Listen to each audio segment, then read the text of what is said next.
I've been using my Fuji XT5 for slightly over a year, and I think it's about time I do a non-technical review on my experience with the XT5. And at the same time, I'm going to show you some of my photos from my Japan trip shooting in this exact setup. So my lens is a 35mm f2.0, and because the Fuji XT5 is a crop sensor, so it's kind of an equivalent to a 50mm. A little bit on my background in terms of camera gear, I came from a pure Canon system background and I really loved the colors of Canon, and I just could not latch onto a Sony or a Nikon. But I know a lot of Sony users who precisely love Sony because they love to do the whole post-processing, color grading of their images and videos. But for me, I'm not that kind of creator, so I am someone who doesn't really like to do any post-processing unless I'm being forced to correct a mistake or an exposure or a cropping. Other than that, I don't really like to touch the colors.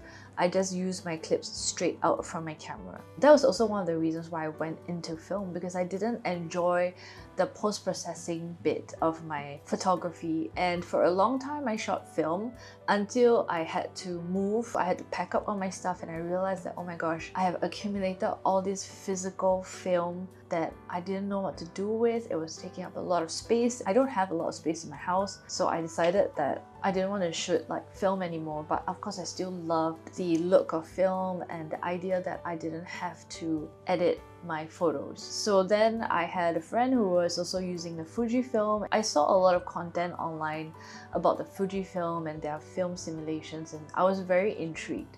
So for a long time, I rented the Fujifilm XT4. Shout out to my friends at Camera Rental Center, which I have been like renting from them stuff for a long time. And if there's any gear, any camera, any lens, any particular thing you're thinking of using first before you make a purchase or a commitment, or if you're just someone who loves to experiment with tech and use all kinds of gear, then I would say go to them. After using the Fuji XT4 for a long period of time, I thought, okay, fine, I'm finally ready to make a commitment into the Fuji system, and I got the XT5. And I wanted to get XT5 because in terms of their specs and technology, there seemed to be quite a big of a difference. But of course, there was this one thing that I liked more in the XT4, which was the flip out camera screen. You could do a selfie, but this one you just can't. So I'd say for anyone getting into the Fujifilm system, there is definitely a learning curve.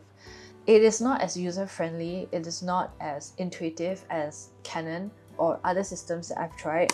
The way it is being set up here is that you have to flip a switch to change your mode from stills and video mode. If you're someone who is a very hybrid shooter, which I do so for my work, I do a lot of photos and videos, and sometimes I want to shoot them simultaneously. It's a bit annoying to have to keep flipping back and forth because that's like a few seconds of waiting for the software to catch up with the buttons. The movie has its own settings, exposure settings, aperture settings, ISO, and the stills have its own.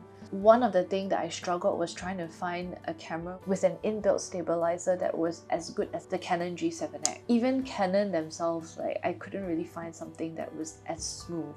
This inbuilt stabilizer, if you shoot the slow-mo mode, is pretty good. It's pretty good. If I shoot normal, like 60 frames per second, I still have to make sure that I'm really stable because otherwise it's very, very shaky. So it's just a skill that I got to get used to, and also for wider, more stable shots, now I've got my DJI Osmo Pocket 3 with me, which is what I'm filming on right now. Another downside for the Fuji is that it's not great for low light images. Like if it's really very dark, I think the ISO is not as competitive compared to other systems like the Nikon, the Sony, and the Canon. So if you're not doing commercial stuff, then I think maybe you can still close one eye. But having said that, who is this camera for? When I brought this camera for travel, man, the whole experience really makes you fall in love with the camera, because the feeling, I would say, is very similar to shooting film. It is slower. Shooting film is slower. It's more intentional. It's more like, of a mood. And I think that if you're someone who doesn't like to edit your photos, post-processing and all that junk, I love taking the simulations and seeing other people's recipes and then just kind of trying it out in different countries with different lightings. So yeah, this is my non-technical review of the Fuji XT5. I know I don't say a lot of good things other than the film simulation and just basically how it feels like shooting it for street photography, but yeah, I don't know if I can get out of the system because I just really love the film simulation. Being able to have that film experience in a digital format is quite a big pull for me. Do you shoot with a Fuji system? If you do, which is your favorite camera? Drop it in the comments below. Maybe I might consider it as a smaller camera to have around. For more creative and introverted content, subscribe and like and follow along the channel.